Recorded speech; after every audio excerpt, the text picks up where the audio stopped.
પુરુષોત્તમ માસની કથાનો અધ્યાય 23મો ચિત્રબાહુનું આખ્યાન. અને આજની કથા વાર્તા ખાઉધરા દીકરાની કથા આજે આપણે સાંભળીશું. સુતપુરાણી બોલ્યા, હે મુનિશ્રેષ્ઠો, પુરુષોત્તમ માસમાં દીવાના દાન કરવાથી શું ફળ મળે છે તે જાણવાની ઈચ્છા દ્રઢ ધનવાએ વાલ્મીકી ઋષિ આગળ વ્યક્ત કરી.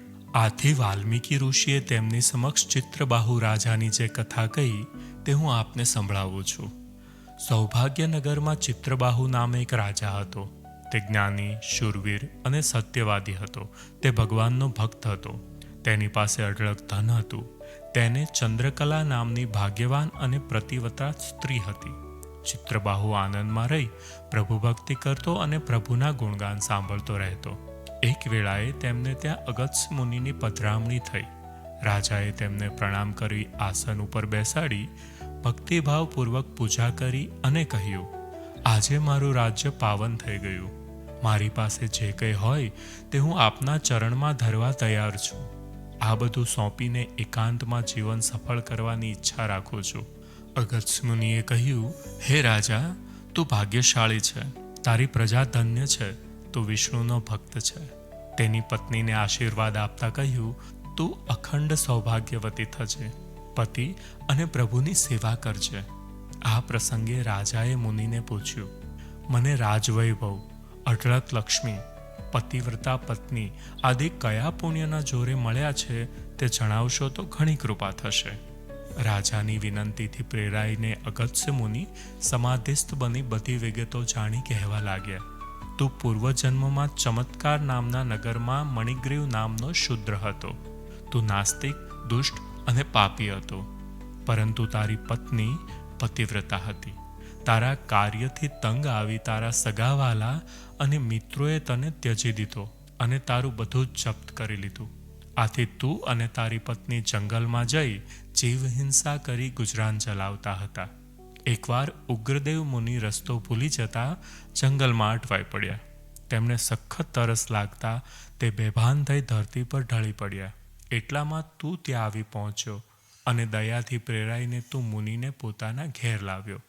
તે અને તારી પત્નીએ ઉગ્રદેવ મુનિની સારી રીતે સાર સંભાળ લીધી. આથી મુનિ તારા ઉપર પ્રસન્ન થયા. મુનિએ જણાવ્યું, હે ભાગ્યશાળી શૂદ્ર, મારે પ્રયાગ તરફ જવું હતું, પરંતુ રસ્તો ભૂલી જતા હું આ તરફ આવી ચડ્યો. સખત તાપના લીધે અને ચાલીને થાકી ગયો હતો. આ સમયે મને સખત તરસ લાગી હતી. આના લીધે હું બેભાન થઈ જંગલમાં પડ્યો હતો. એવામાં હું તારી નજરે પડ્યો. તને મારા ઉપર દયા આવવાથી મારી સારવાર કરી મને શુદ્ધિમાં લાવ્યો.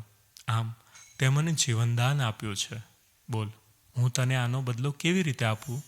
માટે હું કહું છું કે તારે જે જોઈતું હોય તે માંગ મારી પાસે. ઉપરાંત તે આ જંગલમાં કેમ વાસ કર્યો છે અને તારે શું દુઃખ છે તે બધું મને જણાવ. આથી મણિગ્રીવે પોતાનું જીવન વૃત્તાંત ઉગ્રદેવ મુનિને જણાવ્યું. શ્રી બૃહન્નારદીય પુરાણના પુરુષોત્તમ મહાત્મ્યનો ચિત્રબાહુ આખ્યાન નામનો 23મો અધ્યાય સંપૂર્ણ. હવે આપણે સાંભળીશું આજની કથા, ખાઉધરા દીકરાની કથા. એક ગામમાં ડોશી રહે. તેને એક દીકરો હતો. શરીરે સારો અને તંદુરસ્ત હતો, પણ કેટલા સમયથી તે ખાવા બેસે ત્યારે 2-4 કોળિયા ખાઈને ઊભો થઈ જાય. આથી ડોશી સમજે કે આ વસ્તુ તેમને ભાવતી નહીં હોય. તેમ જાણી તે અવનવી વાનગીઓ બનાવતી, પરંતુ પરિણામ શૂન્ય આવતું. કોઈ પણ વાનગી હોય, 2-4 કોળિયા ખાધા પછી ભાણા પરથી ઊભો થઈ જતો. આથી ડોશી ચિંતા કરતી કે દીકરો ખાધા પીધા વગર માંદો પડશે, શરીર બગડશે. મારે તો એકનો એક આધાર છે. દીકરાને વૈદ્ય પાસે લઈ ગઈ. સારવાર અને દવા દારૂ કરી, પણ કાંઈ ફેર ન પડ્યો. છેવટે આધાર તરીકે તેણે પુરુષોત્તમ ભગવાનને ભજવા માંડ્યા અને પ્રાર્થના કરવા માંડી, હે પ્રભુ, મારો દીકરો રોજ ભૂખ્યો રહે છે, બરાબર જમતો નથી. તે બરાબર ખાતો થાય તેમ કરો, તેની ભૂખ ઉગાડો. પ્રભુએ ડોશીની પ્રાર્થના સાંભળી અને ડોશીનો દીકરો ખાવા લાગ્યો. ખાવા તો લાગ્યો, પણ તે એટલું બધું ખાય કે જેટલું રાંધ્યું હોય તે પણ ઓછું પડે. દીકરો ડોશી પાસે વારંવાર ખાવા માંગે. પુષ્કળ ખાવા છતાં પણ તેનું પેટ ભરાતું નહીં. ડોશી વિચારે કે હું કેટલું રાંધું તો આનું પેટ ભરાય. હવે દીકરાને બદલે ડોશીને ભૂખ્યા રહેવું પડતું. ડોશીના કોઠીના દાણા ખૂટ્યા, ઘરમાંની વસ્તુઓ ખૂટવા માંડી, ખર્ચ વધતો ગયો. જેમ જેમ દીકરાની ભૂખ ઉઘડતી ગઈ તેમ તેમ ડોશીએ બચાવેલી મૂડી ખલાસ થવા માંડી. દીકરાની ભૂખ ઉઘડવા જતાં ડોશી ભૂખ પેળી થઈ ગઈ.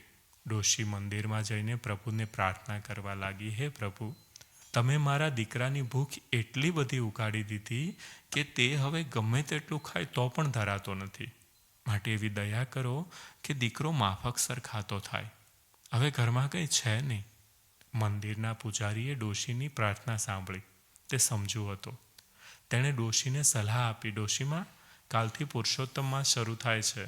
તમે તે વ્રત કરો, પણ તમે તમારા દીકરાને પણ ભગવાન પુરુષોત્તમનું વ્રત કરવા દબાણ કરો. બંને દરરોજ એકટાણું કરજો. ભગવાન દયાળુ છે. તે તમારું દુઃખ દૂર કરશે અને દીકરો માફકસરનું ખાતો થઈ જશે. ડોશીએ પુરુષોત્તમ માસનું વ્રત ચાલુ કર્યું. દીકરાને પણ ઘણું સમજાવી પટાવીને વ્રત કરાવ્યું.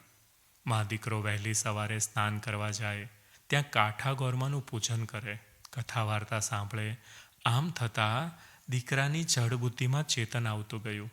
તેને સારા ખોટાનું ભાન થવા લાગ્યું અને તે ખોરાક પણ માફકસરનો ખાતો થઈ ગયો. આથી ડોશીને અનહદ આનંદ થયો. વ્રત પૂર્ણ થતાં ડોશીએ ઉજવણું કર્યું. બ્રાહ્મણોને જમાડ્યા, તેમને દક્ષિણા આપી. બોલો પુરુષોત્તમ ભગવાનની જય.